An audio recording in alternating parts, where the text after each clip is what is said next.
So there's 4 types of CSAs that exist. There might be more that I've never heard of before. I'm sure there are. The most popular one is the subscription or farmer-driven model, and we sort of run under that model. And the basic idea of that is that the farmer is the one making the majority of decisions and organizing the CSA, and then the consumers will be minimally involved. Often they'll pay their share, they'll pick up their vegetables, sometimes they'll come to the farm or work or volunteer or whatever, but it's the farmer who's making most of those decisions. And in that type of CSA accounts for about 75%, I think, in North America of CSAs out there. The second type is the shareholder or consumer-driven, and that's the exact opposite. It's when a number of shareholders or people get together.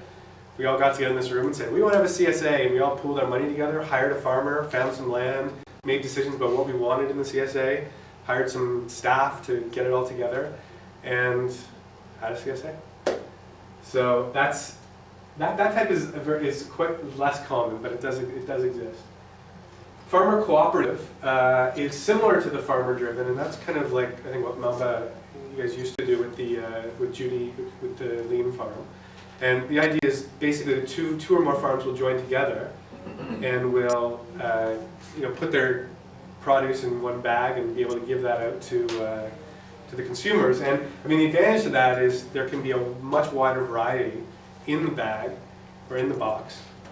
And the other advantage to that is that if like as a farmer, we might not say, we don't have to focus, say, on a lot of like things like squash or potatoes, a lot of really intensive, like land-intensive crops, and we can kind of share that between us.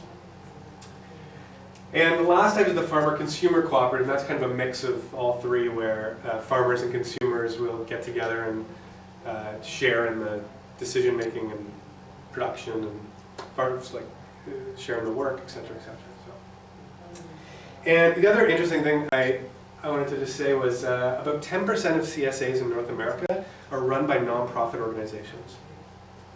And that's interesting because it also is a whole other model, that's partially what we do, and I'm going to talk about that in a minute, but it's interesting because it also really, when I was talking about CSAs really trying to meet the needs of their communities, through a nonprofit, it really allows that meeting the needs to go far beyond just often the vegetable delivery, but allows you to get into other kinds of things. What's the time?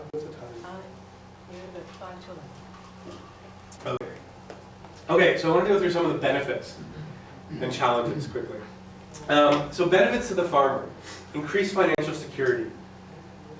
And basically that's a financial thing, it's a money thing, right? As a farmer, so the brochures I just gave you from Sunderland Farm, we gave those out last week.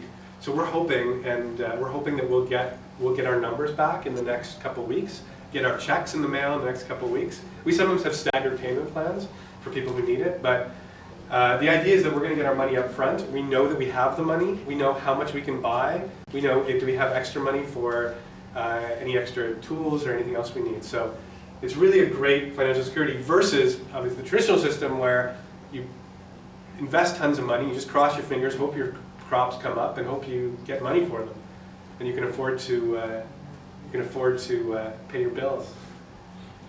Secure markets. You're guaranteed a market. If you know exactly how many shares you're selling, you know who they're going to. You don't have to stress about where are you going to be able to sell all the stuff you grow. You know exactly where it's going to go. You know how many people are going to buy it. Members is crop insurance, or at least part of it. You know that if you have problems with your crop, your members have committed to helping work through some of those problems. Crop diversification, you're able to really experiment with what you grow. You're not forced to grow, one or two main crops that you know are going to sell. And I mean, part of the whole point of the CSA is you're stuffing that box or that bag with enough diversity that your customers are going to get a little bit of everything, right? So we're able to do things like companion planting, or things that don't grow well. We just don't grow them. right? We've never had luck with Brussels sprouts on our property, so we just don't grow Brussels sprouts, and we grow something else that we know does work. So we experiment a lot. Every year we'll try something, a couple of new varieties of things to see how they work. A reduction of waste. Again, you're only growing what you need to grow, so you're not going to have to dump a whole bunch of stuff and put a lot of inputs into your land that you don't actually need to. So benefits to members, as a buyer, someone who's purchasing or shareholder. Customer participation, we've often found that people love coming to the farm. They love learning about what's going on in a farm. Most people that we sell to in the city have, they go to the grocery store, they've never seen a farm before. Their kids come out, they get to learn about what's happening on the farm. So they love participating, some of them. Gain knowledge and appreciation, again, just around the growing process, around food system. Fresh food in season at reasonable prices. I mean, customers are literally getting food that are picked that day. Even in a farmer's market, often food is picked like the day before. Or whatever. I mean, this is we pick Tuesday morning and we deliver about 2 hours later. So people are getting fresh stuff, and the prices are unbeatable because we're doing it in the way that we're selling. The way we're selling. Trusting the source. I mean, our customers know us. They know who we are, they've seen the farm. If they have questions, they can ask us right to our face. It's convenient. The boxes, everything's picked, it's all washed, it's there, we hand them the bag. And they're supporting local agriculture and a healthy local economy.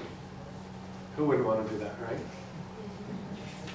Benefits to the community, local economy. Again, local dollars are staying in the community, which is, again, boosting the local food system, boosting local businesses, increased biodiversity, having more farms, more biodiversity in the community. The farmer-consumer relationship, which is one of my favorites. I love talking to people in the city about what we do, because I used to do education in Toronto. I used to run an urban farm in Toronto. We used to talk to kids in schools, and it was just amazing. Kids had no idea that a carrot grew underground, or a hot dog that came from an animal. And it's amazing. People in the city also why would they want to know? Why would they ever know before? And this is really a way to kind of bridge some of those gaps. Localized food system, again, cutting down the food miles, really keeping food in the community.